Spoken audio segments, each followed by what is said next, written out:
ये video trailer 2026 के पहले युद्ध का है, जिसमें बम हैं, बारूद बरसाते फाइटर जेट हैं, अहम ठिकानों को नष्ट करती घातक मिसाइलें हैं। आप जानते हैं इसके प्रायोजक कौन हैं?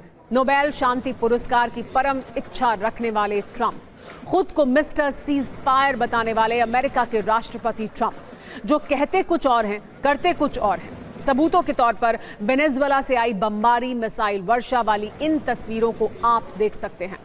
ट्रंप की नीति, नियत और चाहत को भी समझ सकते हैं। हर किसी के मन में यही प्रश्न है कि वेनेजुएला जैसे छोटे देश में ट्रंप की क्या दिलचस्पी हो सकती है? क्यों वेनेजुएला में ट्रंप ने सत्ता को पलटकर यहां स्ट्राइक की है? क्यों ट्रंप ने एक देश के राष्ट्रपति का अपहरण सिर्फ 60 मिनट में कर लिया? आखिर अमेरिका चाहता क्या है? अमेरिका ने वेनेजुएला पर हमला कर उसके राष्ट्रपति निकोलस मादुरो को पकड़ने का दावा किया है। अमेरिकी राष्ट्रपति ट्रंप ने सोशल मीडिया पर एक पोस्ट के जरिए यह दावा किया कि मादुरो और उनकी पत्नी सीलिया एडेला अब अमेरिकी सैनिकों के कब्जे में हैं। उन्हें वेनेजुएला से बाहर ले जाया गया है। इस तस्वीर में आप देख भी सकते हैं कैसे वेनेजुएला के राष्ट्रपति अमेरिका की कैद में हैं। 2 डेल्टा जवानों के साथ मादुरो हैं। अमेरिकी सेना के जवान मादुरो का हाथ पकड़े हुए हैं। मादुरो विमान के बाहर खड़े हैं। मादुरो टेंशन में भी दिख रहे हैं। अमेरिका की कार्रवाई को आप ऐसे भी समझ सकते हैं, मादुरो पर अमेरिका में मुकदमा चलेगा। ये दावा अमेरिका के उप विदेश मंत्री ने किया है। उन्होंने कहा है कि मादुरो को अपराधों के लिए न्याय का सामना करना पड़ेगा। वेनेजुएला में आगे क्या होगा, कुछ भी कहना बहुत जल्दबाजी होगी। इसको लेकर कई थ्योरी हैं जो वायरल हैं, लेकिन ट्रंप ने कैसे वेनेजुएला में 3 घंटे तक भारी तबाही मचाई, आपको सत्ता की विस्फोटक वीडियो कुंजी के जरिए आइए बताते हैं। ये वेनेजुएला के आर्मी बेस की तस्वीर है, जहां अमेरिका के बम फुल एक्शन मोड में हैं। सोचिए उस देश का क्या हाल होगा जहां आर्मी बेस पर इस तरह बम बरस रहे हों। भारतीय समय के अनुसार आज 11:30 बजे दिन में वेनेजुएला के 4 शहरों पर हमले किए गए। इस दौरान अमेरिकी सैनिकों ने मिलिट्री ठिकानों और खास जगहों को निशाना बनाया। ये वेनेजुएला का मिलिट्री म्यूजियम है, जहां अमेरिकी सैनिकों ने जमकर बमबारी की। अमेरिका का कहना है कि वेनेजुएला की सरकार अंतर्राष्ट्रीय सुरक्षा के लिए खतरा बन रही थी और वहां से अमेरिका के खिलाफ साजिशें हो रही थी, इसलिए अहम ठिकानों पर हमले किए गए। इतना ही नहीं, वेनेजुएला के रक्षा मंत्री के आवास पर हमला किया गया। अमेरिका की तैयारी पूरी थी, टारगेट लॉक था। इसी हिसाब से अमेरिका के सैनिकों ने वेनेजुएला में सत्ता के कई सेंटर पर अटैक किया। वेनेजुएला डिफेंस हेडक्वार्टर पर भी बम बरसाए गए। ये तस्वीर बता रही है कि अमेरिका की हिट लिस्ट में कैसे वेनेजुएला के प्रमुख स्थान थे, पावर हाउस थे, वहां का डिफेंस सिस्टम था, ताकि कोई जवाब न मिले।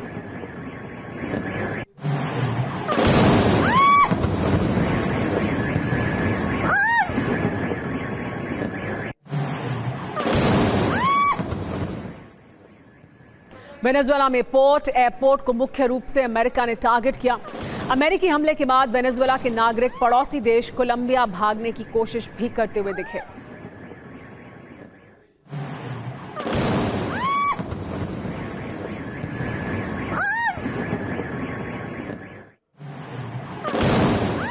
अमेरिकी समय के अनुसार हमले रात करीब 1:50 पर शुरू हुए। एक साथ कई धमाकों की खबर सामने आई। रात 2:30 बजे जमीन, आसमान और समंदर से हमले शुरू हो गए थे, जिसके आधे घंटे के बाद रात 3 बजे वेनेजुएला में अमेरिकी स्पेशल फोर्स के जवान घुसे। 3:30 बजे डेल्टा फोर्स का स्पेशल ऑपरेशन शुरू हुआ। 4 बजते बजते वेनेजुएला में इमरजेंसी का ऐलान कर दिया गया। 4:30 बजे मादुरो के बंकर में छिपने की खबर सामने आई। सुबह 5 बजे मादुरो और उनकी पत्नी का अपहरण कर लिया गया। अमेरिका ने वेनेजुएला के कई ठिकानों पर सरप्राइज अटैक किया। यह हमला इतना तेज था कि वेनेजुएला को जवाब देने का भी वक्त नहीं मिला। एक साथ सरकारी इमारतें, मिलिट्री ठिकाने और एयरबेस को टारगेट किया गया। इस हमले में अमेरिका की एयरफोर्स, ग्राउंड फोर्स और नेवी तीनों शामिल रही। 3.5 घंटे की बमबारी में अमेरिकी सेना ने कई अहम ठिकानों को तबाह किया, जिनमें सबसे प्रमुख है कार्लोता एयरबेस, जो राजधानी काराकास के बिल्कुल बीचों बीच है। इसी बेस पर वेनेजुएला का एयर डिफेंस सिस्टम तैनात था। राष्ट्रपति की सुरक्षा के लिए क्विक रिएक्शन टीम की तैनाती भी यहीं होती थी, इसलिए इस एयरबेस को निशाना बनाया गया। अमेरिका के निशाने पर फोर्ट तेउना सैन्य मुख्यालय भी रहा, जो वेनेजुएला का रक्षा मंत्रालय का टॉप कमांड सेंटर है। सारे टॉप सैन्य कमांडर यहीं तैनात रहते हैं। कई डिफेंस सिस्टम भी यहां तैनात थे। एक रोते सैन्य हेलीकॉप्टर बेस पर भी अमेरिका ने बम बरसाए। वेनेजुएला के ज्यादातर हेलीकॉप्टर इसी बेस पर थे। चरायावे प्राइवेट एयरपोर्ट पर हमला हुआ क्योंकि राजधानी कराकास से बाहर निकलने का ये एक अहम रास्ता है। अमेरिका किसी भी कीमत पर मादुरो को निकलने का मौका नहीं देना चाहता था, इसीलिए एल हाथियो एयरपोर्ट पर भी हमला हुआ। वेनेजुएला के एयरबेस नंबर 3 को भी अमेरिका ने टारगेट किया, जहां रूस से मिले सुखोई 30 जेट्स की तैनाती थी। ट्रंप ने इस पूरे ऑपरेशन को सीक्रेट रखा, लेकिन जिन हथियारों के साथ ये अटैक हुआ उससे पता चलता है कि इस विध्वंस की तैयारी बहुत पहले से की जा रही थी। इस पूरे ऑपरेशन में F-35 फाइटर जेट्स का इस्तेमाल हुआ। वेनेजुएला के रूसी रडार S-300 इन्हें ट्रैक नहीं कर पाए। हमले में एयर डिफेंस सिस्टम को तबाह कर दिया गया। इन्हें हवाई सुरक्षा देने के लिए अमेरिकी एयरक्राफ्ट कैरियर से F-18 सुपर हॉर्नेट जेट्स ने भी उड़ान भरी। दुनिया के सबसे आधुनिक माने जाने वाले रिपर ड्रोन से भी हेलफायर मिसाइलें दागी गई, जिससे कम्युनिकेशन सिस्टम को टारगेट किया गया। ब्लैक हॉक हेलीकॉप्टर्स के जरिए रॉकेट और मशीन गन से जमीनी ठिकानों पर हमला किया गया। अपाचे अटैक हेलीकॉप्टर्स ने कम ऊंचाई पर उड़कर वेनेजुएला की जमीनी सेना और बख्तरबंद गाड़ियों को अपना निशाना बनाया।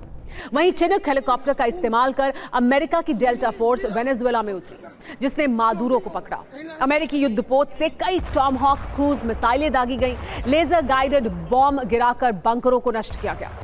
ये हमले इतने तेज और सटीक थे कि वेनेजुएला की कोई भी तैयारी उसके काम नहीं आई। इस पूरे ऑपरेशन का मकसद किसी भी तरह मादुरो को वेनेजुएला की सत्ता से बाहर करना था, जिसमें एक तरह से ट्रंप कामयाब भी रहे।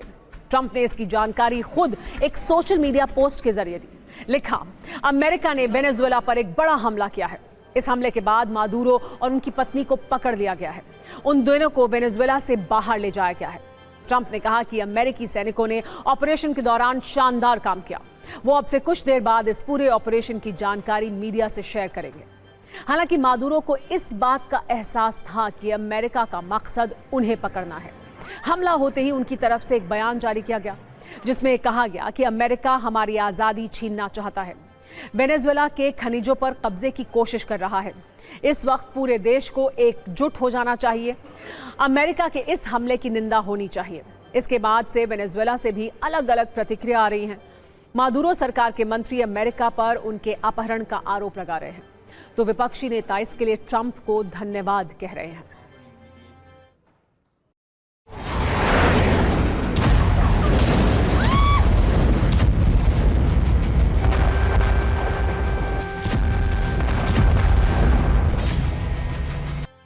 मादुरो अब अमेरिका की गिरफ्त में है। बताया जा रहा है कि वो फिलहाल न्यूयॉर्क में है।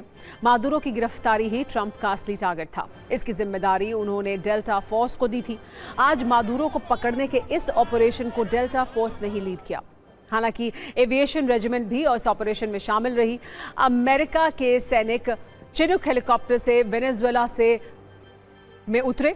उसी दौरान एयरफोर्स और नेवी ने कई जगह हमले किए। एक साथ हुई बमबारी से वेनेजुएला के सैनिकों का ध्यान भटकाया गया। बताया जा रहा है कि अमेरिकी सेना को मादुरो की सही लोकेशन की जानकारी थी, जिसके आधार पर स्पेशल फोर्स के सैनिक राष्ट्रपति मादुरो के करीब पहुंचे। गिरफ्तारी के बाद चिनूक हेलीकॉप्टर से मादुरो को लाया गया। जिस डेल्टा फोर्स ने इस ऑपरेशन को 100% कामयाब किया, उसे अमेरिका की सबसे घातक यूनिट माना जाता है। इसमें करीब 2000 सैनिक होते हैं। इसे स्पेशल यूनिट को वियतनाम युद्ध के दौरान बनाया गया था। डेल्टा फोर्स में आने वाले जवान अमेरिकन रेंजर्स और स्पेशल फोर्स यूनिट से भर्ती किए जाते हैं। इससे पहले अफगानिस्तान, लीबिया और इराक में भी डेल्टा फोर्स का इस्तेमाल हुआ था। ISIS चीफ बगदादी को मारने वाले ऑपरेशन में भी डेल्टा फोर्स के जवान शामिल थे।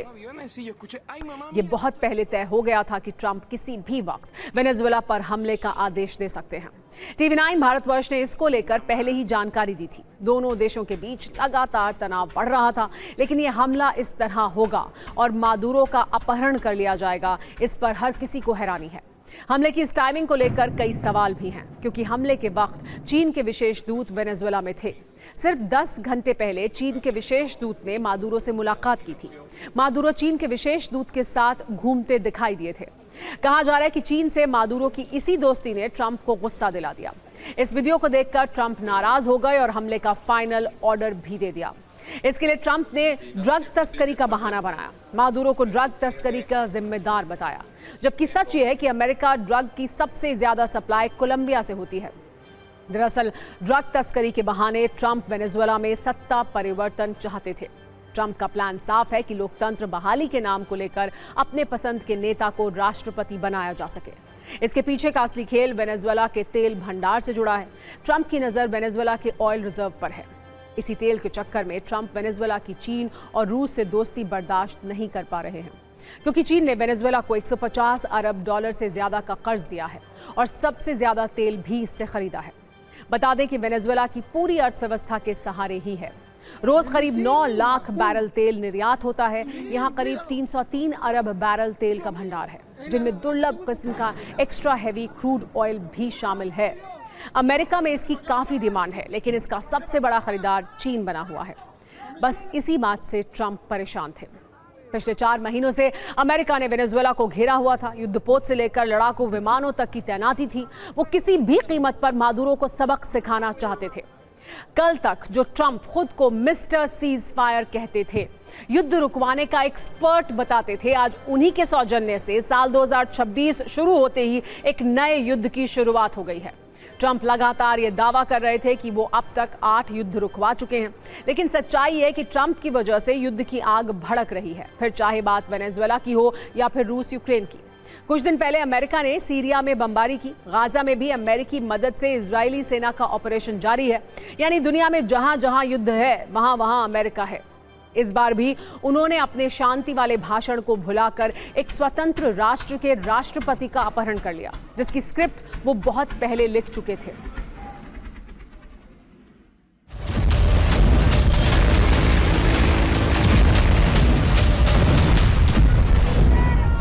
अमेरिका के खिलाफ इस लड़ाई में चीन, रूस और ईरान जैसे देश वेनेजुएला के साथ हैं। इन देशों की तरफ से अमेरिकी ऑपरेशन का विरोध किया गया है। अब वेनेजुएला वैश्विक कूटनीति के संघर्ष का नया केंद्र बनने जा रहा है। ट्रंप वहां अपनी पसंद की सत्ता चाहते हैं। कहा यह जा रहा है कि अब ट्रंप वेनेजुएला की कुर्सी मारिया कोरिना मचाडो को सौंप सकते हैं, जो फिलहाल विपक्ष की सबसे लोकप्रिय नेता हैं। मारिया मचाडो को वर्ष 2025 में नोबेल शांति पुरस्कार मिला था। वो अमेरिका की विश्वसनीय मानी जाती हैं। इस हमले के बाद भी मारिया ने ट्रंप को धन्यवाद कहा है। इसके अलावा एडमुंडो गुंजालेज को सत्ता मिल सकती है। अमेरिका उन्हें पिछले चुनावों का असली विजेता मानता है। इस आधार पर उन्हें भी राष्ट्रपति बनाया जा सकता है। लेकिन रूस, चीन और दुनिया के बाकी देश ऐसा होने देंगे या नहीं, ये अगले कुछ दिन में तय हो जाएगा। आज आपको ये भी जानना चाहिए कि वेनेजुएला के जिस राष्ट्रपति को सत्ता से हटाने के लिए ट्रंप ने आर्मी भेजी, घातक हथियार भेजे, वो कौन हैं और ट्रंप के टारगेट पर क्यों हैं। मादुरो का जन्म 1962 में हुआ था। शुरुआती समय में काराकास में बस ड्राइवर की नौकरी की। नौकरी के दौरान ट्रेड यूनियन के नेता बने। वेनेजुएला के पूर्व राष्ट्रपति ह्यूगो शावेज के करीबी थे। शावेज की सरकार में विदेश मंत्री बने। वेनेजुएला के उपराष्ट्रपति भी रहे। वर्ष 2013 में वेनेजुएला के राष्ट्रपति बने। खुद को समाजवादी विचारधारा का नेता कहते हैं। अमेरिका को शुरू से ही कट्टर दुश्मन मानते हैं। ट्रंप से मादुरो की विशेष दुश्मनी रही है। आज ये भी आपको जानना चाहिए। 2019 में अपने पहले टर्म में ट्रंप प्रशासन ने वेनेजुएला के राष्ट्रपति निकोलस मादुरो को अवैध घोषित कर दिया था। ट्रंप सरकार ने विपक्षी नेता जुआन गुआइडो को अंतरिम राष्ट्रपति के तौर पर मान्यता दी थी। मादुरो ने इसे तख्ता पलट की कोशिश बताया था। इसके बाद अमेरिका ने मादुरो और उनकी सरकार पर आर्थिक प्रतिबंध लगाए। खासकर तेल के क्षेत्र में प्रतिबंध लगाए गए थे। इतना ही नहीं, ट्रंप प्रशासन ने मादुरो को नार्को टेररिस्ट कहा और आरोप लगाया कि वेनेजुएला से अमेरिका में ड्रग की तस्करी हो रही है। हालांकि कई विशेषज्ञ ये कहते हैं कि वेनेजुएला फेंटानिल जैसी मुख्य ड्रग का बड़ा स्रोत नहीं है। ट्रंप के दूसरे कार्यकाल में मैक्सिमम प्रेशर नीति फिर शुरू हुई। अमेरिका ने कैरेबियन सागर में सैन्य तैनाती बढ़ाई। कथित ड्रग तस्करी वाली नावों पर दर्जनों हमले किए, जिनमें सैकड़ों लोग मारे गए। तेल टैंकर जब्त किए और तेल निर्यात पर बैन भी लगाया। आज जो अमेरिका और वेनेजुएला दुश्मन हैं, वो कभी पक्के दोस्त थे। इस दोस्ती और दुश्मनी वाले रिश्ते की जानकारी भी आइए आपको दे देते हैं।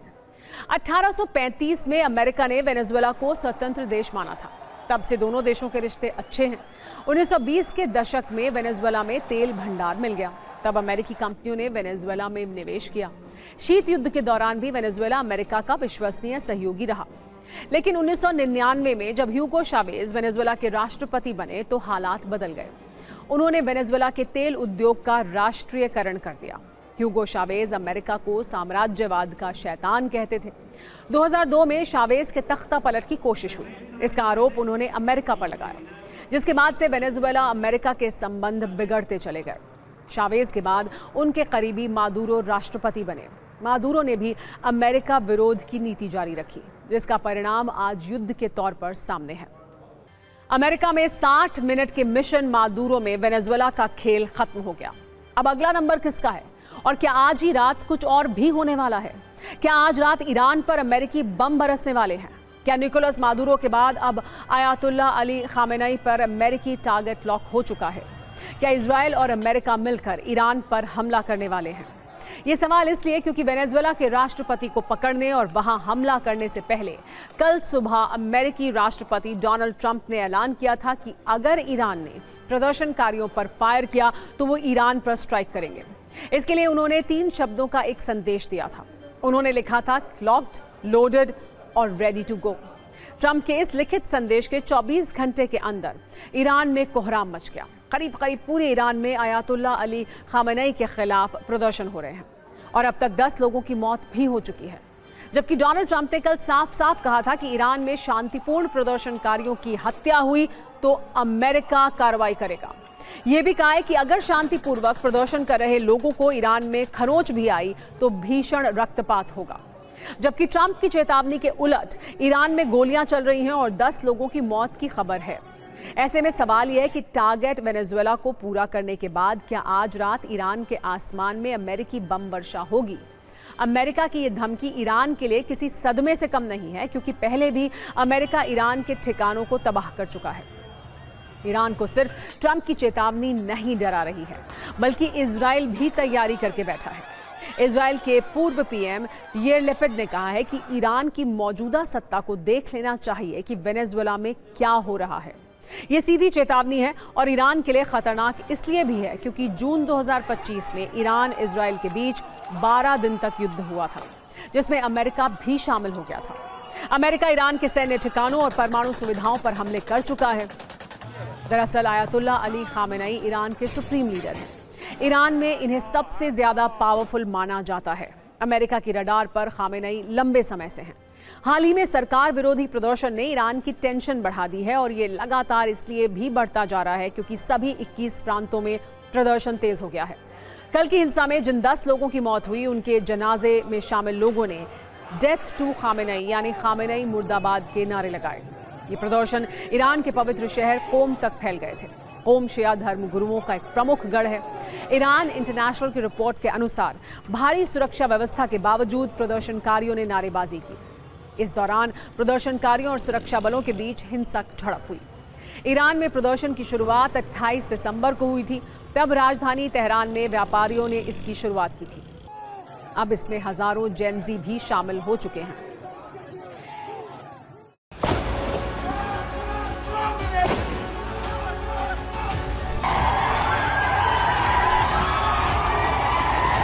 सत्ता की अगली खबर क्रिकेट की दुनिया से बांग्लादेश में हिंदुओं की हत्या और अभिनेता शाहरुख खान पर हो रहे मौखिक हमले का कॉकटेल है, जिसमें आज भारत में क्रिकेट की सबसे बड़ी संस्था बीसीसीआई ने एक बड़ा फैसला लिया और इंडियन प्रीमियर लीग यानी आईपीएल की फ्रेंचाइजी कोलकाता नाइट राइडर्स से बांग्लादेश के एकमात्र क्रिकेट खिलाड़ी मुस्तफिजुर रहमान को आईपीएल से बाहर निकाल दिया, जिसके बाद केकेआर ने मुस्तफिजुर रहमान को अपनी टीम से निकाल दिया है।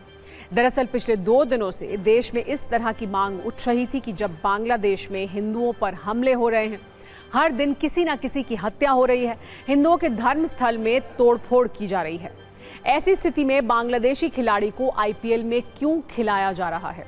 पहले लोगों ने बांग्लादेशी खिलाड़ी को हटाने की मांग की। कई ऐसे भी नेता थे जो कोलकाता नाइट राइडर्स के मालिक और अभिनेता शाहरुख खान को टारगेट कर रहे थे। कुछ तो उन्हें देशद्रोही और गद्दार तक कह रहे थे। लगातार बढ़ते दबाव के बीच आज सुबह बीसीसीआई एक्शन में आया और उन्होंने केकेआर को ये निर्देश दिया कि बांग्लादेशी खिलाड़ी मुस्तफिजुर रहमान को अपनी टीम में ना रखें, जिसके बाद केकेआर ने मुस्तफिजुर रहमान को टीम से निकाल दिया। बीसीसीआई ने जो निर्देश दिए उसमें कहा गया था कि हाल के दिनों में जो घटनाक्रम सामने आए हैं उन्हें देखते हुए बोर्ड ने केकेआर को मुस्तफिजुर रहमान को रिलीज करने का निर्देश दिया है। जिस पर केकेआर ने यह जवाब दिया कि बीसीसीआई ने आईपीएल में मुस्तफिजुर रहमान को टीम से रिलीज करने का निर्देश दिया था, जिसके बाद उन्हें रिलीज करने का फैसला किया गया। एक बार सुनिए बीसीसीआई के सचिव इस पर कह क्या रहे हैं। In the recent auction in Abu Dhabi, KKR picked up one player, namely Mustafizur Rahman from Bangladesh, into their squad. And after seeing the prevailing situation during the course of last few days, BCCI has instructed KKR authorities to unleash that player and remove him from the squad. And accordingly, we have issued necessary instructions to KKR authorities to take out that player from their squad, and if they want any further replacement in place of Mustafizur, and subject to their request, BCCI will look into it and provide the replacement as per the terms and conditions of the IPL regulations. Shahrukh Khan की team ने पिछले महीने हुई mini नीलामी के दौरान मुस्तफिजुर रहमान को 9 करोड़ 20 लाख रुपए में खरीदा था। अब उनका एक खिलाड़ी कम हो गया है, जिसकी भरपाई होनी है। एक तो केकेआर का खिलाड़ी कम हो गया, दूसरी तरफ शाहरुख खान पर बांग्लादेश में हिंदुओं की हत्या का विरोध करने वालों का हमला भी तेज हो गया है। तुलसी पीठाधीश्वर जगत गुरु रामभद्राचार्य ने बीसीसीआई की तारीफ की है तो शाहरुख खान पर सवाल उठाए हैं, जबकि जमाते इस्लामी हिंद के उपाध्यक्ष मोहम्मद सलीम ने कहा है कि खेल में नफरती एजेंडा नहीं लाना चाहिए। कुल मिलाकर इस मामले में लोग बटे हुए हैं।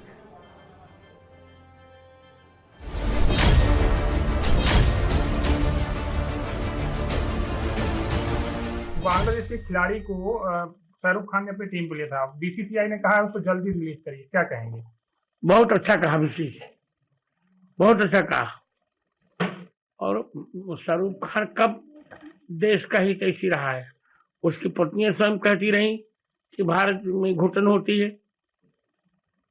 ऐसे व्यक्ति की मेरी मुझसे चर्चा नहीं करनी चाहिए, न उसका कोई व्यक्तित्व है न अस्तित्व। वो तो बंदे देखिए, जो लोग नफरत की भाषा बोलते हैं और जो लोग इस देश में नफरत के आधार पर राजनीति करना चाहते हैं और खेल में भी इस तरह की राजनीति को लाना और खेल में भी इस तरह के नफरत के एजेंडा को आगे बढ़ाना, ये देश के लिए, समाज के लिए बहुत ही ज़्यादा चिंताजनक है। और बहुत बहुत साधुवाद कि बीसीसीआई को बहुसंख्यक हिंदुओं का दर्द दिखा और उन्होंने ये स्टेप लिया, तो इसके लिए बहुत बहुत धन्यवाद। लेकिन एक और बात, केकेआर को भी हमने कहा था, और इतना सब कुछ हो गया पूरे मीडिया जगत में, सोशल मीडिया जगत में, लेकिन जिस देश ने उनको हीरो बनाया है, उनकी बहुसंख्यक लोगों के साथ इतना बड़ा दर्द हो रहा है, इसके बावजूद भी मिस्टर केकेआर का एक बयान नहीं है। देखिए, बीसीसीआई को ये फैसला पहले लेना था। जिस वक्त शाहरुख खान ने खरीदा था मुस्तफिजुर रहमान को, उस वक्त भी बीसीसीआई को पता था कि बांग्लादेश में हिंदुओं की हत्या हो रही है, तो उस वक्त क्यों नहीं मना किया? जानबूझकर उसको खरीदने दिया गया, बाद में उस पर कंट्रोवर्सी पैदा कराई गई और फिर इसको वापस किया गया। ये हिंदू मुसलमान के दरमियान नफरत फैलाने वाली चीज़ें हैं। अभी भी शाहरुख खान अपने जो फैसला है उसको उन्होंने कैंसिल नहीं किया है, तो मेरी यही मांग है कि जल्द से जल्द शाहरुख खान इस डील को कैंसिल कर दें और अपने भारत से तेज गेंदबाज को लें और भारत के लोगों को फायदा पहुंचाएं, ना कि जालिम और कातिलों को फायदा पहुंचाएं। धर्मगुरु साफ साफ बटे हुए दिख रहे हैं। संतों का कहना है कि बीसीसीआई ने सही किया, तो मौलाना इससे बहुत खुश नहीं दिख रहे हैं। उनके अपने तर्क हैं। हालांकि इस पर राजनीति भी हो रही है। बीजेपी और बीजेपी समर्थक दल बीसीसीआई के फैसले से काफी खुश हैं, जबकि कांग्रेस ये कह रही है कि बीसीसीआई को पैसों से मतलब है, देशभक्ति से नहीं।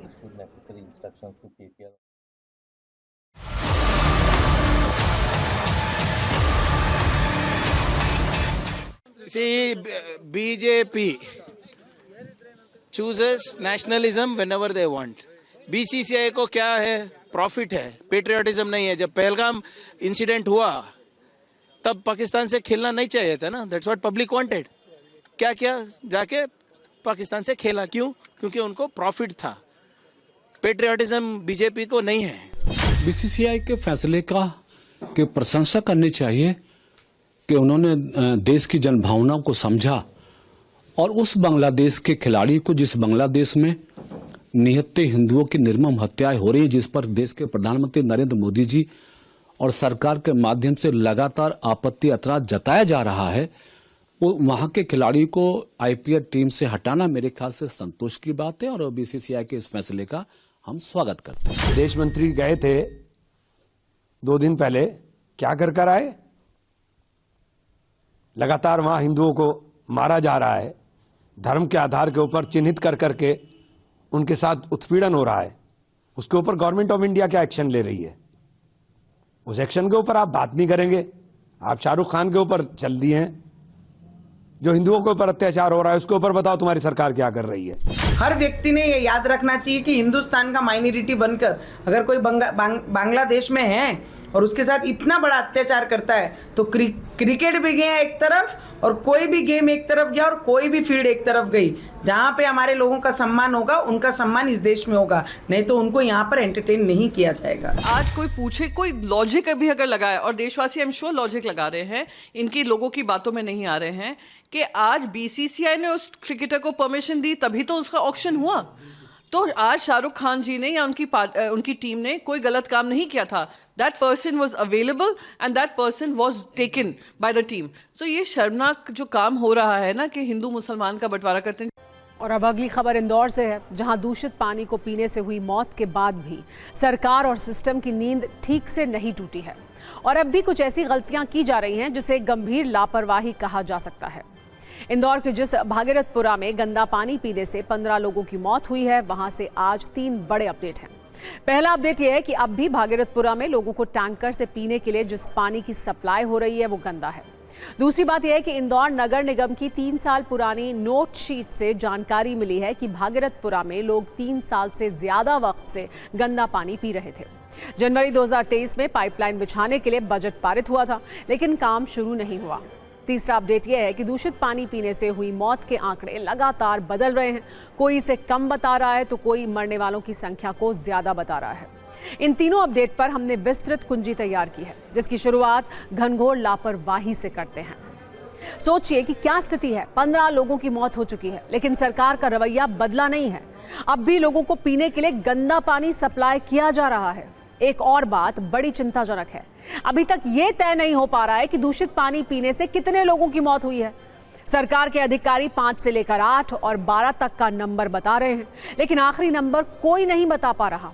इसलिए TV9 भारतवर्ष की टीम भागीरथपुरा के हर घर में गई और इस बात की पड़ताल की कि आखिर कितने लोगों की मौत हुई। देखिए हमारी इस रिपोर्ट से क्या जानकारी निकलकर सामने आई।